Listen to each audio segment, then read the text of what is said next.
सरस्वती वाजेभिरिवाजिनीवती धीमानं विद्र्यवतु। ॐ चोदेत्री सुनिता चेतन्ति सुमतिना यज्ञं दधे सरस्वती। ॐ मुहुर्वर्णः सरस्वती चेतयति केतुना धियो विश्वा विराजति। ॐ अस्तोमाषद्गमय तमसो मा ज्योतिर्गमय मृत्योर्मामृतं गमय। ॐ शांति शांति शांति।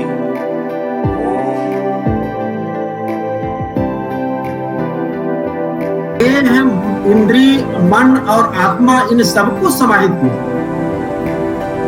पीले ने कहा है ह्वेनसांग की जीवन चरित्र में कि यह जीवक से उसके आचार्य ने कहा कि यह खुरपी लो और तक्षशिला के चारों ओर 1 योजन तक घूम आओ, जो पौधा तुमको उपयोगी न लगे उसको काट कर ले आओ।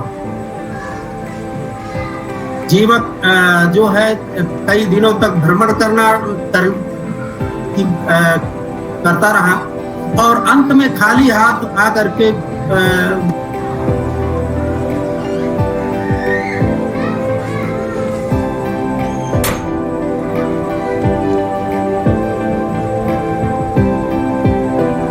जो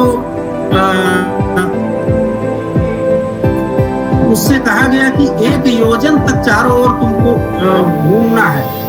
जहां तक मैं जानता हूं कि 1 योजन लगभग 4 कोस होता है, लगभग 13 किलोमीटर के आसपास लोग बताते हैं। तो 1 योजन जो चलेगा निश्चित रूप से उसको शारीरिक रूप से बलिष्ठ या स्वस्थ होना होगा। स्वास्थ्य का एक भाग यहाँ पर उसके स्नातक परीक्षा में सम्मिलित किया गया। दूसरी बात ये कि यदि इंद्रियां उसके अधीन नहीं है तो वह अपने लक्ष्य यानी औषधि अन्वेषण में लग नहीं पाएगा। यह उस स्नातक परीक्षा में स्वास्थ्य के दूसरे बिंदु को समाहित किया गया। तीसरी चीज मन, जो उभय इंद्रिय के रूप में है, जो ज्ञानेंद्रियों के साथ भी संयोग करता है और कर्मेंद्रियों के साथ भी संयोग करता है। बिना मन के संयोग के ना तो आपको कोई ज्ञान होगा, ना तो आपसे कोई संपन्न होगा, क्योंकि जो है मन यदि नहीं किया तो आप जो है अपने लक्ष्य के प्रति आगे नहीं बढ़ेंगे। तो मन एकाग्रता को भी इस स्नातक की परीक्षा में सम्मिलित किया गया। और जब वह वापस लौट करके आया और खाली हाथ आया तो वह अपने ऊपर आश्वस्त था। उसको आत्मतुष्ट मिली कि वास्तव में मुझे एक भी पौधा ऐसा नहीं मिला जो औषधि के लिए प्रयुक्त ना होता हो। तो कहने का तात्पर्य यह है कि स्वास्थ्य में शरीर, इंद्रिय, मन और आत्म इन सबका समाहन है। केवल शरीर का रोग मुक्त होना ही जो है स्वास्थ्य की श्रेणी में नहीं आता। WHO भी इसको जो है रोग मुक्त होने को ही स्वस्थ नहीं मानता। वो कहता है health is defined as a state of physical, mental, social wellbeing, not merely absence of disease और इन्फर्मिटी। अर्थात केवल शारीरिक रूप से आपको स्वस्थ रहना ही आप स्वस्थ नहीं कहे जाएंगे। कुछ चीजें अब मैं आगे बढ़ता हूँ। सबसे प्राचीन विश्व का वांग्मय वेद है। वेदों में चिकित्सा विज्ञान विषयक ज्ञान अनेकों स्थलों पर उपलब्ध होते हैं, चाहे वो काय चिकित्सा से संबंधित हो, चाहे वो शल्य चिकित्सा से संबंधित हो, अथवा वेदांग के जितने भी 8 अंग हैं उनसे संबंधित हो। प्रसंगता इनका उद्धरण हुआ है। सोमलता से आप परिचित ही है, और सोमलता जो देवताओं के लिए ऊर्जा का कारण होती थी, जिसका पान करते थे, उससे उनमें बल का, ऊर्जा का और ओज का संचार होता था, जो है उनको अतिरिक्त जो है बल प्रदान करती थी। यह दूसरी चीज शल्य के क्षेत्र में जैसे अंग दग्ध होना और उसका शल्य चिकित्सा द्वारा जो है उपचार किया जाना, अभिघात, अंग प्रत्यारोपण, बाधिर्य, अस्थि भग्न, तंत्र रोग, राज्य अक्षमा, हृदरोग, प्रसूति विकार आदि व्याधियों का वर्णन और उनकी शल्य चिकित्सा का वर्णन जो है वेद में हमको उपलब्ध होता है।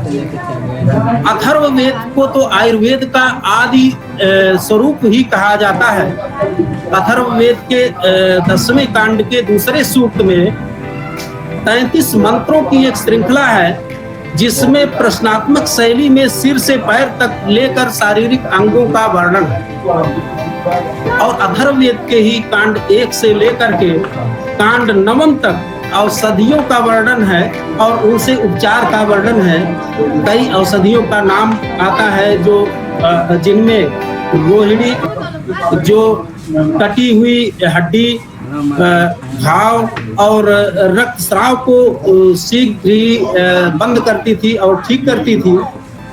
अपामार्ग औषधि, जिसको वर्तमान में सहदेवी कहते हैं, यह भूख, प्यास आदि को जो बढ़ाती थी, इंद्रियों को नियंत्रण में सहयोग करती थी, अंग की दुर्बलता को दूर करती थी। सिलाची नामक औषधि, जिसको लाक्षा कहते हैं, कुछ लोग लाख भी कहते हैं, इसके प्रयोग से मनुष्य दीर्घायु होता था, रोग रहित उसका शरीर बनता था। नितत्नी औषधि, असमय बाल टूटना, बालों का झड़ना और असमय बालों का सफेद होना, इसका निदान करती थी। पिपली औषधि का भी उल्लेख मिलता है, जो वात रोग में काम करती थी, अंग पीड़ा हो या व्यक्ति को पागलपन हो, उसका निदान इसके द्वारा होता था। ब्राह्मण और वर्णा औषधि विष का नाश करती थी। तो इस तरह से हम देखते हैं अथर्ववेद में औषधियों की एक लंबी श्रृंखला हमको मिलती है और उनसे रोग के निदान का उल्लेख मिलता है। केवल मनुष्य के ही रोग के निदान का ही नहीं, बल्कि पशुओं के रोग का भी निदान होता था, पशु चिकित्सा भी की जाती थी। एक उदाहरण मिलता है अथर्ववेद में ही कि अश्विनी कुमारों ने विस्फला नामक घोड़ी की टांग को लोहे से जो है युक्त किया और उसको चलाया। दूसरा उदाहरण अथर्ववेद का ही है। उसमें ये कहा गया है कि शत्रु के द्वारा घायल और छत विछत स्यावास्य का शरीर जो है अश्विनी कुमारों ने उसको जोड़ा और इसके बाद जो है उसको पुनर्जीवित कर दिया। तो ऐसी औषधियां हमारे पास थी जो है मृत को भी संजीवनी प्रदान करती थी, जीवित करती थी। फिर वैदिक संहिता के बाद बात आती है ब्राह्मण संहिता की। ब्राह्मण का अर्थ है मंत्र, यज्ञ और रहस्य। मंत्रों के माध्यम से भी उपचार होता था, अभिचार क्रियाएं होती थी, क्योंकि अष्टांग योग में जो नहीं, अष्टांग वेद में, आयुर्वेद में, अष्टांग आयुर्वेद में उसमें एक शाखा है भूत विद्या। भूत विद्या अभी कुछ दिन पहले ही ये था कि बीएचयू में भूत विद्या की पढ़ाई होगी, तो यह अष्टांग योग का एक भाग है। इस भूत विद्या में जो है ये कहा गया कि कभी कभी जातक जो है अपने माता पिता के शाप और पाप कर्मों से भी जो है कष्ट भोगता है, और उसमें मंत्र के द्वारा जो है उस पाप का शमन किया जाता है। आप पढ़ते भी होंगे भूत विद्या में जो है जो अष्टांग योग अष्टांग वेद आयुर्वेद का है, तो उसमें दुर्गा सप्तमी में आता कि ग्रह भूत पिशाचास्य यक्ष गंधर्व रासा ब्रह्म राक्षस बेताला कुसमांडा भैरवाद्या। ये जो है भूत विद्या या अभिचार क्रिया जो है वो मंत्र के द्वारा ही संपादित होती थी। यज्ञ के संदर्भ में जो ब्राह्मण ग्रंथों में कहा गया, ऐसा कहा जाता है कि गुग्गुल से घृत मिश्रित गुग्गुल जो है वो वातावरण को 70% तक जो है शुद्ध कर देता है, और शुद्ध वातावरण का हम रहस्य की बात जहाँ तक आती है ब्राह्मण ग्रंथों में, उसमें आत्मज्ञान, जीव ज्ञान, परमात्मा का ज्ञान और एक तरह से हमारी बौद्धिक शक्ति को प्रौढ़ करती है। तो ब्राह्मण ग्रंथ भी कहीं न कहीं हमारे स्वास्थ्य के सभी अंगों को समाहित करते हैं। अथर्ववेद का एक ब्राह्मण गोपद ब्राह्मण में एक प्रसंग आता है कि अंगिरसों द्वारा मंत्र विद्या से और अथर्वों के द्वारा रसीली औषधियों से उपचार किया जाता है। कुछ चीजें और भी जो है वेद में वर्णित हैं, लेकिन हम उसकी चर्चा नहीं करेंगे। हमारे विद्वान अधिकृत विद्वान हैं हमारे साथ। आरण्य की बात जहाँ तक हम करते हैं, उसमें यज्ञ का दार्शनिक स्वरूप क्या है, आत्म का विवेचन किया गया है, ज्ञान क्या है, कर्म क्या है, उपासना क्या है, वर्णाश्रम क्या है, वर्ण व्यवस्था और निष्काम कर्मयोग, प्राण विद्या, ये सभी कहीं न कहीं मनुष्य को शारीरिक, मानसिक, ऐन्द्रिक रूप से बलिष्ठ बनाते ही हैं और उसको पूर्ण रूप से स्वस्थ करने में सहयोग करते ही हैं। उपनिषद के संदर्भ में जो है ये हम कह सकते हैं कि उपनिषद केवल लोक की ही नहीं, बल्कि वह हमें मोक्ष दिलाने की भी चर्चा करता है। जीवनचर्या, इंद्रिय निग्रह आदि का वर्णन, जीव आत्मा आदि का चिंतन मानव बुद्धि को प्रौढ़ ही करता है, और बुद्धि की स्वस्थता, बुद्धि की प्रौढ़ता मनुष्य की स्वस्थता को संतुष्ट करता है।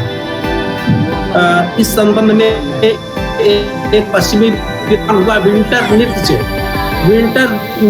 ने जर्मनी के एक दार्शनिक जिसका नाम था शोपेनहावर, उसके मंतव्य को उद्धृत किया है उपनिषदों के संदर्भ में। शोपेनहावर कहता है कि उपनिषद मेरे जीवन में शांति के साधन रहे हैं और मृत्यु में भी शांति के साधन रहेंगे। उपनिषदों में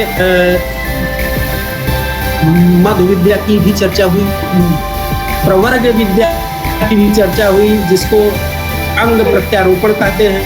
तो इस तरह से हम अगर देखें तो उपनिषद जो है बृहद रूप से हमको जो है स्वस्थ बनाने के लिए लगातार जो है हमारे साथ खड़ा रहा है।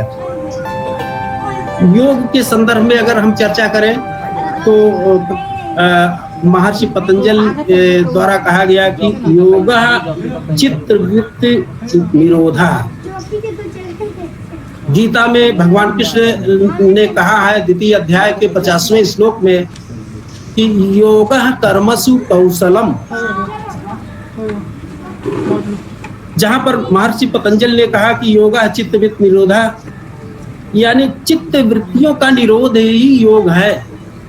चित्त वृत्ति को यदि मनुष्य नियंत्रण में कर ले तो स्वाभाविक रूप से शरीर नियंत्रण में होगा, मन नियंत्रण में होगा और वह अपने आत्म में रहेगा, स्वात्म में रहेगा। इसलिए जो है वह जो है सामूहिक रूप से स्वास्थ्य के प्रति जो है उत्तरदायी होगा और वह स्वस्थ होगा।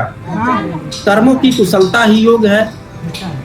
जो गीता में भगवान कृष्ण ने कहा, कर्म में कुशल हम कब हो सकते हैं, जब हम शरीर, इंद्रिय, मन और आत्म रूप से जो है स्वस्थ हो। तो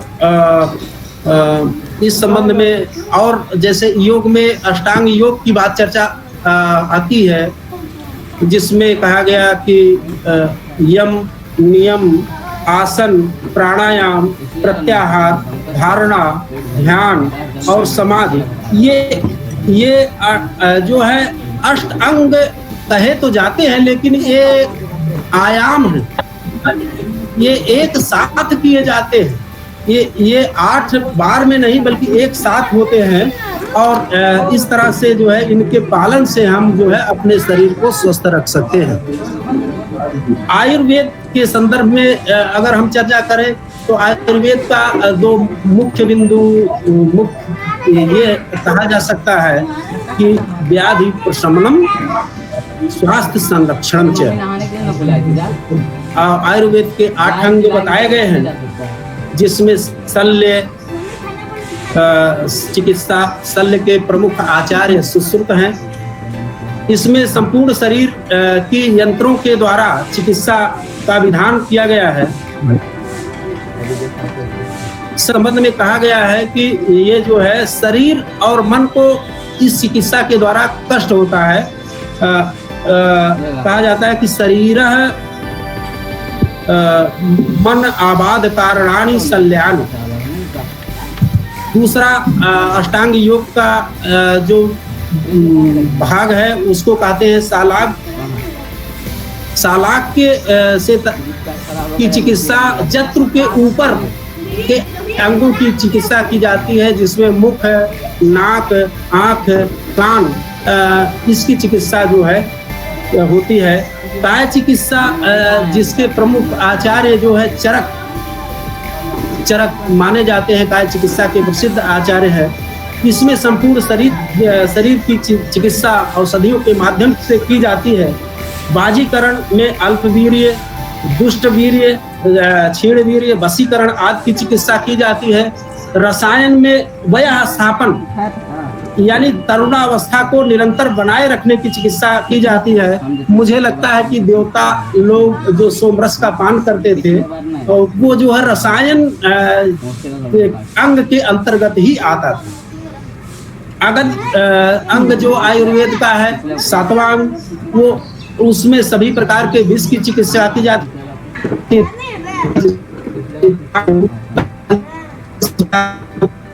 में अभी चर्चा हुई कि जिसमें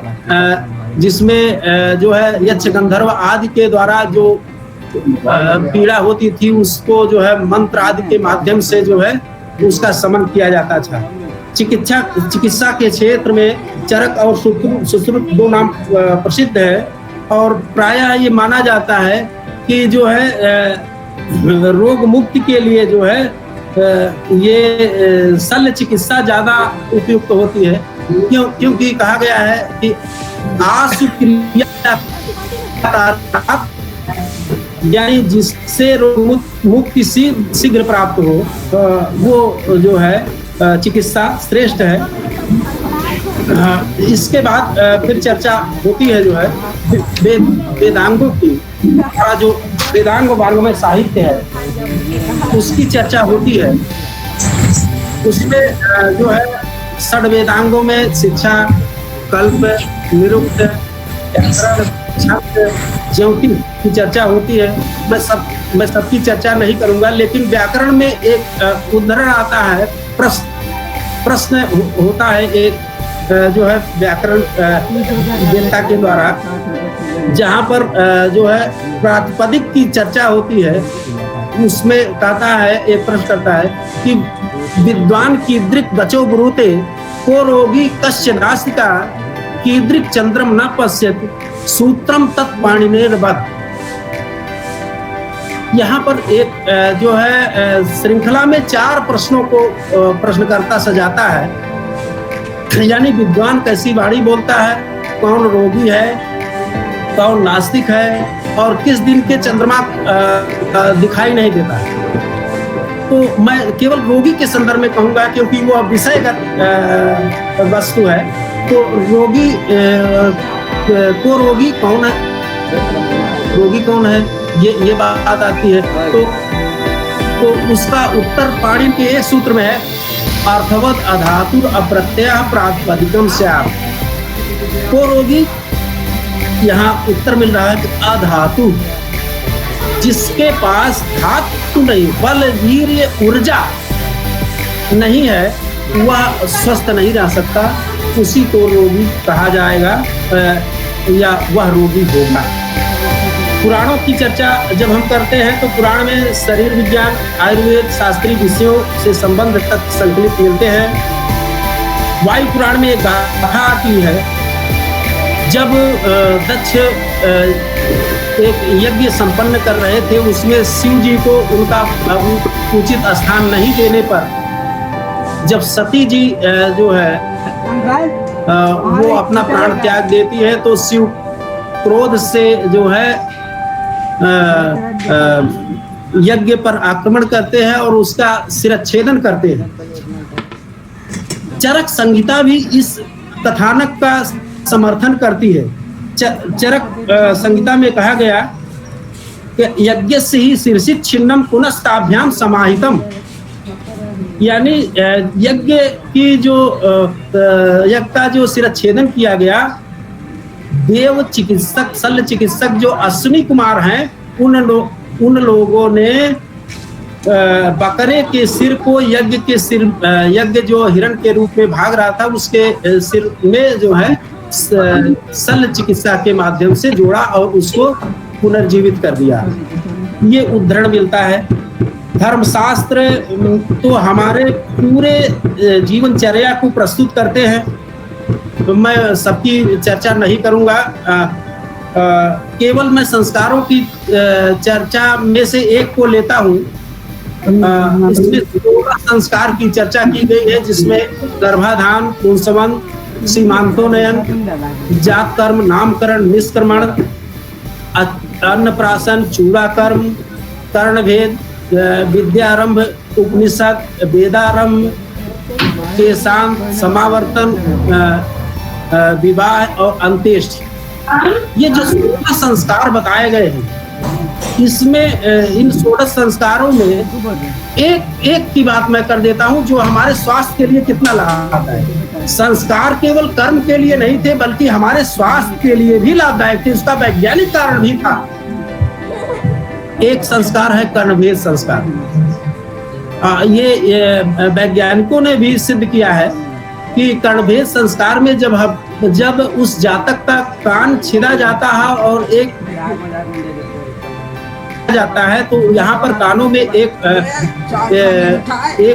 जो है स्नायु दबती है, जिसके कारण से उस जातक में हाइड्रोसील और हार्निया का प्रकोप नहीं होता। तो इस तरह से जो है हमारे जो है संस्कार जो है हमारे स्वास्थ्य के लिए लाभदायक है। महाकाव्यों में रामायण महाभारत प्रमुख रूप से आते हैं, उसमें बहुत चर्चा में ना जा करके मैं केवल इतना कहना चाहूंगा कि रामायण में एक वैद्य की चर्चा आती है और संजीवनी बूटी की चर्चा आती है। सुंदरकांड में एक और उदाहरण भी आता है कि मूढ़ गर्भ निर्हरण के लिए शल्यकर्म का उपयोग करना चाहिए। वहां कहा गया कि गर्भस्य जंतोरियु शल्यकृता।